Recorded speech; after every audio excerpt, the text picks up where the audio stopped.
तीन प्रश्न। ईश्वर एक है कि अनेक है, तो रहता कहां है, मिलता कैसे है? तीसरा, करता क्या है? राजा ने बड़े बड़े विद्वानों से पूछा, तीन ही प्रश्न। ईश्वर एक है कि अनेक, रहता कहां है, मिलता कैसे है, और वो करता क्या है?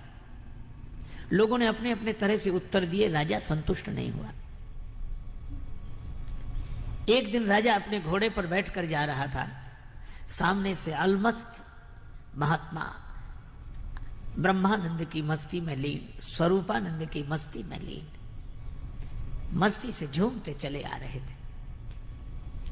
इसने महात्मा को देखा तो वही प्रश्न किया कि ईश्वर एक है कि अनेक, रहता कहां है, मिलता कैसे है, और करता क्या है?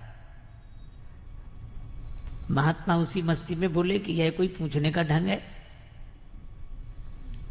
तुम घोड़े पर बैठे हो, हम रास्ते में खड़े हैं। अरे पहले कहीं ठहरा, मैं विश्राम करूं, मेरे खाने पीने की व्यवस्था कर, फिर श्रद्धा पूर्वक पूछना। श्रद्धावान लभते ज्ञानम। यह तो उद्दंड का ढंग है, श्रद्धालु का नहीं। राजा समझ गया कि यह महात्मा वैसे नहीं है। हाथ जोड़कर बगीचे में ले गया। बगीचे में एकांत में कुटिया थी, सारी व्यवस्था थी। महात्मा जी को ठहरा दिया, सब व्यवस्था हो गई। 2 दिन बाद राजा गया कि महाराज अब मेरे प्रश्नों का उत्तर। महात्मा बोले, अकेले में सुनना चाहते हो कि सबके बीच में? राजा ने कहा कि सबके बीच में हो तो और अच्छा, सब समझ लेंगे। महात्मा बोले, तो सबको इकट्ठा करो। महाराज, तो ये आज 1-2 दिन में तो सब इकट्ठे नहीं हो पाएंगे।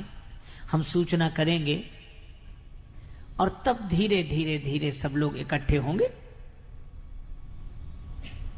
महात्मा ने कहा, तो हमें भी कोई जल्दी नहीं है, आराम से इकट्ठा कर लो सबको, और जब सब इकट्ठे हो जाएंगे तभी हम उत्तर देंगे। लेकिन हमारे पास अब मत आना, जब जिस दिन लोग इकट्ठे हों उसी दिन आना, हम आराम से रहेंगे। और राजा चला गया। 1 महीने बाद की तिथि निश्चित हुई। उस दिन दरबार में सभी लोग एकत्रित होंगे, महात्मा प्रश्नों का उत्तर देंगे। राजा ने आना बंद कर दिया। महात्मा अपना बगीचे में भगवान का ध्यान करें, पूजा पाठ करें, मस्ती से आत्मचिंतन करें, आनंद से रहें। शाम को घूमने जाते। खेत पर एक किसान काम करता, सवेरे मिल जाता, शाम को मिल जाता। महात्मा ने उससे मित्रता कर ली और किसान से कहा कि कभी हमें काम पड़े तो हमारा कहना मानोगे? जो आज्ञा महाराज। अब 3 दिन बचे उस तिथि में। महात्मा ने किसान से कहा कि हमें जरूरी काम अब आ गया है, कल तक बता देंगे? महाराज बताओ। बता देंगे। अब जब 2 दिन बचे तो महात्मा ने कहा कि अब बताएं? हाँ। अच्छा, कल बताएंगे। अच्छा ठीक है। 1 दिन बचा तो महात्मा ने कहा कि तुम महात्मा बन जाओ। अरे बोले, महाराज हमारा परिवार घर बार, हम ऐसे कैसे? महात्मा बोले, वैसे नहीं, महात्मा होने के लिए नहीं कह रहे हैं, महात्मा बनने के लिए कह रहे हैं। सचमुच होना तो कठिन है, साधु होना कठिन है। चढ़ना पेड़ खजूर, चढ़े तो चाखे प्रेम रस, गिरे तो चकना चूर। होना कठिन है, पर बनने में क्या कठिनाई? तो बोला, महाराज महात्मा बोले, 1 दिन के लिए बन जाओ। ठीक है महाराज, सिर मुड़ा लेते हैं, आपकी तरह कपड़ा पहन लेते हैं। और महात्मा बोले, एक शर्त और। क्या? अपना लिबास हमें दे दो, हम किसान बने तो महात्मा बनो। अच्छा महाराज, यही भी। अब महात्मा बन गए किसान, बड़ी बड़ी दाढ़ी बाल और किसान के कपड़े पहने, महात्मा के सामने हाथ जोड़े और किसान बन गया महात्मा। महात्मा बोले, डरना नहीं, राजा के सामने चलना है। फिर राजा पूजा करेगा, आरती करेगा, प्रणाम करेगा, तुम डरना नहीं। वो बोला महाराज ये तो सब ठीक, लेकिन राजा साहब जब प्रश्न करेंगे सिंहासन पर बिठा के, तब महात्मा बोले हम तो साथ में हैं, कह देना ये तो हमारा घास छीलने वाला जवाब दे देगा, फिर हम जवाब दे देंगे। हाँ ये ठीक है। महात्मा गए। अब वेश से वो साधु दिखे, अब राजा को संदेह हो, लेकिन अब क्या करे, प्रणाम किया, पूजा की और आरती। महाराज विराजे ऊंचे आसन पर, महात्मा के वेश में किसान था वो बैठा, और महात्मा किसान के वेश में नीचे बैठे, सिर झुकाए। राजा ने कहा कि महाराज हमारे 3 प्रश्न हैं, आपने कहा था हम उत्तर देंगे। हाँ बोलो। पहली बात, ईश्वर एक है कि अनेक? दूसरी बात, वो रहता कहां है, मिलता कैसे है? तीसरी बात, वो करता क्या है? वो किसान तो पहले से पढ़ा हुआ था, कहने लगा राजा साहब क्या साधारण सवाल पूछे हैं, इन प्रश्नों का उत्तर तो हमारा घास छीलने वाला किसान दे देगा। राजा को लगा कि इतना सब आयोजन किया और ये कहते किसान दे देगा, पर महात्मा बैठे थे किसान के रूप में, कहने लगे हाँ राजा साहब पूछो, मैं उत्तर दूंगा, गुरुजी ने हमें सब बता दिया, मैं उत्तर दूंगा, पूछो। अच्छा चलो भाई किसान तुम ही बताओ। राजा ने कहा कि वह ईश्वर एक है कि अनेक? किसान ने कहा कि राजा साहब मैं बिना पढ़ा लिखा किसान, और आप पढ़ाई लिखाई के सवाल पूछते हो, कोई एक है कि अनेक है, तो फिर निर्णय कैसे हो? एक काम करो राजा साहब, आप कुछ मणियां मंगा लो, ठीक है, गिनना आप, फैसला हम करेंगे। राजा बोला ये ठीक है। एक थाल में मणियां आ गई। अब राजा ने गिनना शुरू किया, एक मणि उठाई, और एक मणि उठाकर राजा बोला 1। किसान ने कहा बिल्कुल ठीक, रख दो, रख दी। अब दूसरी मणि उठाई, राजा बोला 2। किसान के रूप में महात्मा थे, वो बोले झूठ बोलते हो, देखो हाथ में 2 है कि 1? है तो 1। बोले फिर 2 क्यों कहते हो? महाराज लिखा है ऐसा। अरे लिखा है पर देख देख कर, दिखने में 1 है कि नहीं? अच्छा वैसे 1 है? बोले हाँ है तो 1 ही। बोले फिर 2 क्यों बोलते हो? अब उसने कहा गिनती मुश्किल हो जाएगी। तीसरी मणि उठाई, 3। महात्मा बोले फिर झूठ बोले, 3 नहीं है, 1 ही है। 2 नहीं है, 1 ही है। 4 5 6 7 नहीं है, 1 ही है।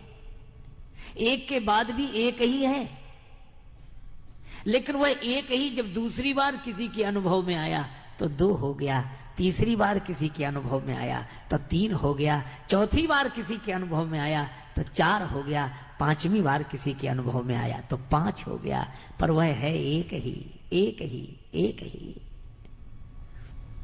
राजा सोचे कि बात तो ठीक कह रहे हैं और दिखाई भी 1 ही दे रही है, हम चाहे 2 कहें चाहे 3 कहें, है तो 1 ही। और महात्मा बोले जरा 1 के, तो 1 के पहले तो शून्य है, तो कहा 1 के पहले भी 1 है और 1 के बाद भी 1 है और बीच में भी 1 ही है। इसी तरह परमात्मा 1 ही है, पर दूसरी बार किसी को मिला तो 2 हो गया, तीसरी बार किसी को मिला तो 3 हो गया, चौथी बार किसी को मिला तो 4, 5वीं बार किसी को मिला तो 5, पर वह 1 है, 1 है, 1 है। 1 के पहले भी वही 1 है और 1 के बाद भी वही 1 है और बीच में भी वही 1 है। राजा ने तो हाथ जोड़ लिए कि महाराज ऐसा समाधान नहीं करना, न कोई चौपाई, न दोहा, न श्लोक, न कोई ग्रंथ, किसी का प्रमाण नहीं। और गिनने की सही बात है, हम देखते हैं तो 1 ही दिखता है।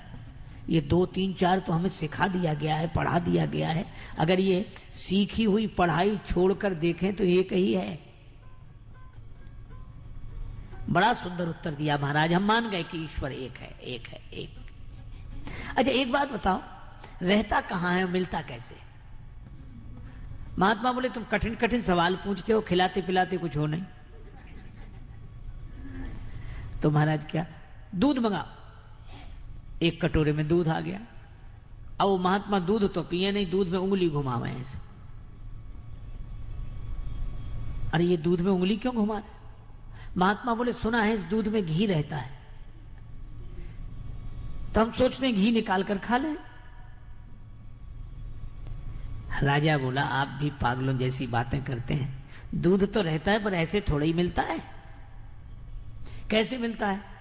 और दूध को जमाना पड़ता है, दही बनाना पड़ता है, फिर मंथन करना पड़ता है, फिर मक्खन निकलता है, फिर आग में तपाना पड़ता है, तब घी मिलता है दूध में, पर बातों से नहीं मिलता है। उसकी विधि है, उसका पालन करने से मिलता है।